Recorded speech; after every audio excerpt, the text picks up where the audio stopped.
Продолжен викенд во лето за македонците е уште една шанса за пат кон јужниот сосед. Ако одлучивте да заминете во Грција, за празникот да го поминете на плажа, важно е да не заборавите на строгите казни за несовесните учесници во сообраќајот таму.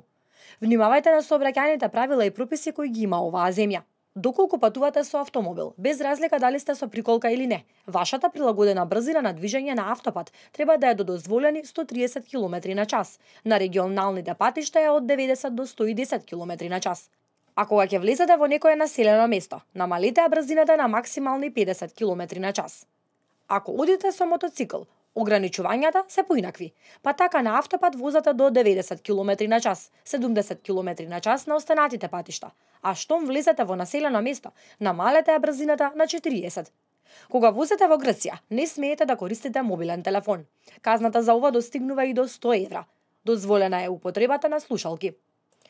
Ако сте таза возач, се мисли до 2 години, тогаш подобро е да не седнувате зад воланот под дејство на алкохол. Од и за нив дозволено количество на алкохол е 0,02 промили.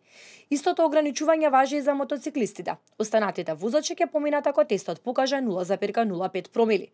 За оние кои првпат одат во Грција, за влез потребни се следниве документи: зелен картон, меѓународна возачка дозвола и дозвола за управување со туѓо возило, ако возилото не е во ваша лична сопственост.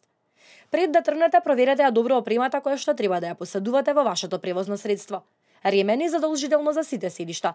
Доколку го прекршите ова правило, ќе треба да платите 350 евра, па викендот ќе ве чини поскапо од еден просечен одмор.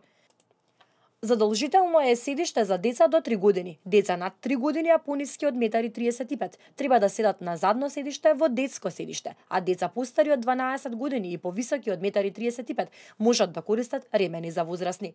Внимавајте на светлата. Секогаш преку ден нека ви биде вклучено средно светло. Ова е задолжително за мотоцикли и мопеди. Проверете го сетот за прва помош. Задолжително треба да поседувате и противпожарен апарат и триаголник.